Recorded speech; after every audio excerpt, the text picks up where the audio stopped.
right, let's dive into some brain science today. We're talking parenting, specifically the whole brain approach from the book, The Whole Brain Child. And it's fascinating, really, the idea that we can actually use everyday interactions to shape our kids' brains. It's not just about surviving parenthood, it's about helping our little ones thrive. Yeah, and what really strikes me is that it's more than just behavior management. It's like we're really trying to understand what's happening in their minds and give them the tools to deal with, well, everything, really. Emotions, social stuff, the whole works. I was just thinking, before this whole deep dive, I thought I knew a thing or two about child development, but this whole brain thing, it's a game changer, honestly. It really is. It's a powerful way to look at things. I mean, think about it. We're talking about helping different parts of the brain work together. The logical side, the emotional side, all of it. Less meltdowns in my house. I'm all ears. But how do we actually encourage that integration? Is that where this whole left brain versus right brain thing comes in? Definitely plays a role. The book talks about how the left brain is all about logic and analyzing things. And then the right brain, that's where emotions and creativity come from. It's this dance between reason and feeling. My kid can go from 0 to 60 in a second, calmly discussing bedtime 1 minute, then bam, full meltdown over a lost toy the next. And that's a perfect example of the right brain taking over. There's this great anecdote in the book about a 2-year-old named Marco. He was in a car accident. And afterwards, he kept saying, "Yee-woo-woo," his words for his babysitter and the ambulance siren. Honestly, my first thought would be to distract him. Try to get him thinking about something else, something happy. A lot of parents would, yeah. But Marco's mom, she just knew he needed to process what happened. By repeating the story, he was using both sides of his brain.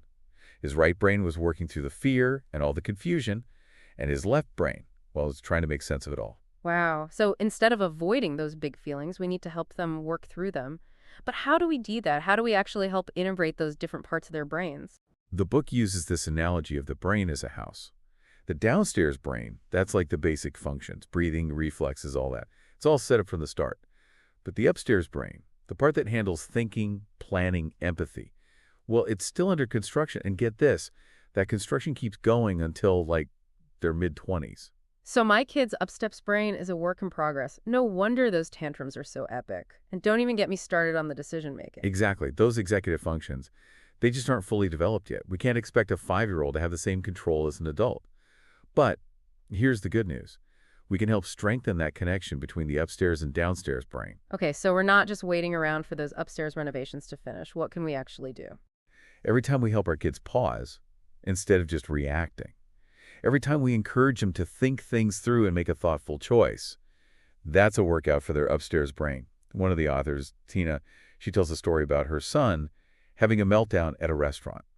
Now, she could have yelled, but that would have just engaged his downstairs brain. Instead, she chose connection, calmly acknowledged his feelings, and helped him find a better way to express them. So it's about realizing their upstairs brain might not be ready to handle those big emotions. Exactly. It's not about letting them get away with bad behavior. It's about meeting them where they are and helping them build those self-regulation skills. This whole brain as a house thing, it's really making me think differently about my expectations, my reactions, everything. But I'm also curious, the book talks about memory too, right? And how it's not quite what we think it is. It does, yeah. We tend to think of memory like a filing cabinet, all neat and organized. But it's way more complicated than that. It's really about associations, neurons firing and wiring together based on what we experience. So more like a tangled web than a filing cabinet. Exactly. And that leads to this really important difference. Implicit versus explicit memory. Okay. So implicit memories, those are unconscious, like knowing how to ride a bike or tie your shoes. You just do it without thinking. Explicit memories, though, those are the events and facts you can actually recall. So implicit is like the how-to, and explicit is the remember when. You got it. And here's where things get really interesting. Dan, one of the authors, tells this story about singing a Russian lullaby to his kids while they were still in the womb. And when they were born, their eyes lit up when they heard the same lullaby. It's amazing, right? They're forming implicit memories that early. Wow. Before they're even born. It's mind-blowing. Now, there's this part of the brain called the hippocampus. It's like a puzzle assembler. It takes those implicit memories, all those feelings, sensations, bits of information, and it helps them become explicit, gives them context and meaning. So the hippocampus helps us understand the impact of our experiences, even the ones we don't cautiously remember. Exactly. And this is huge for parenting. The book suggests that some of those seemingly irrational fears kids have, or those behaviors that just don't make sense, they could be coming from unprocessed, implicit memories. Oh, wow. So it's not about dismissing their fears as silly. It's about helping them unpack those underlying emotions. Right. Like, imagine a child who's terrified of dogs, but they've never had a bad experience with one. It's possible that an unprocessed implicit memory is driving that fear. Maybe a loud bark they heard when they were a baby. Something like that. That's giving me a lot to think about, especially when it comes to my child's anxieties. So far, we've talked about integrating the left and right brain and understanding implicit versus explicit memory. What other whole brain strategies does the book offer? One of the most valuable is this idea of mindsight and the wheel of awareness. It's helpful for kids and adults. Mindsight, it sounds kind of abstract. It's actually very practical. It's all about being aware of your thoughts and feelings, not trying to get rid of the so-called bad ones. So becoming more mindful of what's going on inside. Exactly. They use this analogy of a wheel in the book. The hub is calm awareness, and the rim, that's where all the action is. Sensations, images, feelings, thoughts, everything. But we often get stuck on the rim, fixated on a specific emotion or thought. I know I do. Sometimes I get so caught up in my to-do list or just worrying about things, I forget to just take a breath. We all do it. But the wheel of awareness gives us a way to step back, gain some perspective, and choose where we focus our attention. Instead of being consumed by worry or frustration, we can acknowledge those feelings and then shift our attention to something more calming or positive. So we have more control over our inner experience. Exactly. There's a story in the book about a boy named Jason. He was terrified of his ceiling fan falling. But once he learned about the wheel of awareness, he could focus on other things, like happy memories or how safe his bed felt.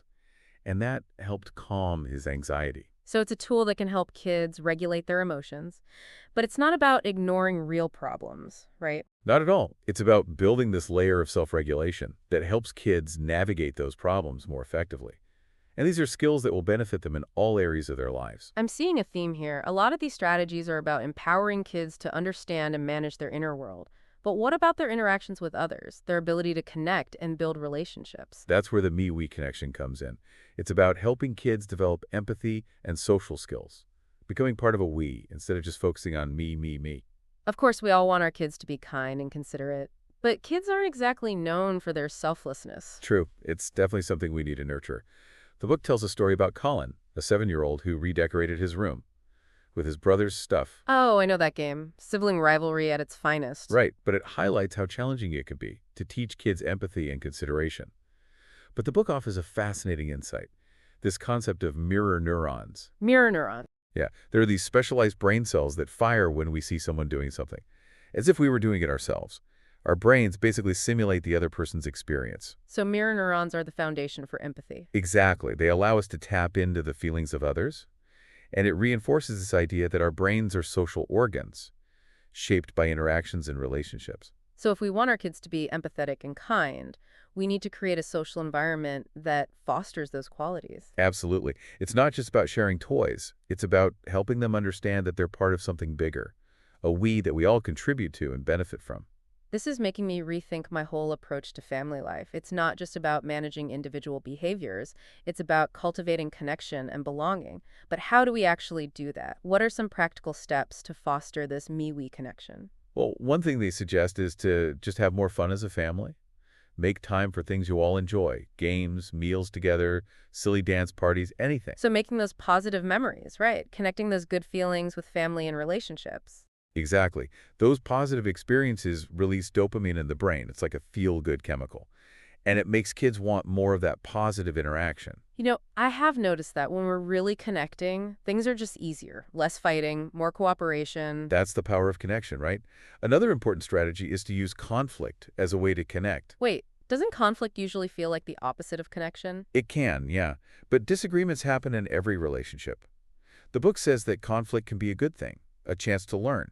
Instead of trying to stop an argument, we can use it to teach kids about perspective-taking and problem-solving. So we're like coaches, not referees. Exactly. Next time your kids are arguing, don't jump in and solve it for them. Instead, help them see each other's side. You could say things like, how do you think your brother feels when you do that? Or, what's a fair way to share this toy? So they learn how to work it out themselves. Right. Remember Colin, the boy who redecorated his room with his brother's things? Yeah. Instead of just punishing him, his parents could have used that as an opportunity. to help him understand the impact of his actions. They could have had him look at his brother's face and see how upset he was. Those are the moments they start to connect the dots, right? Between their actions and how other people feel. Exactly. But for all of this to work, there needs to be that foundation of secure attachment. They feel safe and loved. It all comes back to connection. It's all starting to make sense to me. The brain science, the strategies, the importance of connection. It's not about being a perfect parent. It's about understanding how our kids' brains work and using that knowledge to help them thrive. That's what's so great about the whole brain approach. It's not about rigid rules. It's a framework for understanding and responding to our kids in a way that helps them develop. It feels so much more empowering than just reacting to every tantrum or trying to control everything. And get this, these whole brain strategies can actually change the physical structure of our kids' brains. Hold on. We're not just shaping their behavior, we're shaping their brains. Every time we help them regulate their emotions, make a good choice, connect with someone, we're strengthening those neural pathways and creating lasting changes. Wow, that's incredible. But if I'm being honest, I'm feeling a little overwhelmed by all this information. It's a lot to take in. I get it. It's a journey, not a race. You don't have to do it all at once. Pick one or two things that resonate with you and start there. Small steps. Exactly. It's good to know we don't have to be perfect. You've got this. And remember, the book has lots of practical advice, real-life examples, even scripts you can use with your kids. I'm definitely putting this book on my reading list. So we've covered a lot today. Left, brain right, brain integration, the brain as a house analogy, implicit and explicit memory, the wheel of awareness, mind sight, and the me-we connection. What's the most important thing for our listeners to remember? I think it's that those everyday moments with our kids, they really matter. They're not just about getting through the day. They're about shaping our kids' brains and helping them develop the skills they need to thrive. And we don't have to do it alone. There are tools and strategies to help us. Absolutely. Before we go, I have a little challenge for you. Think about a recent conflict you had with your child. How could you use one of these whole brain strategies to turn it into a positive experience, an experience that strengthens your connection and helps your child learn? I love that. It reminds us that even those tough moments can be opportunities for growth. We hope you've enjoyed this deep dive into the whole brain child. We'll see you next time for another deep dive.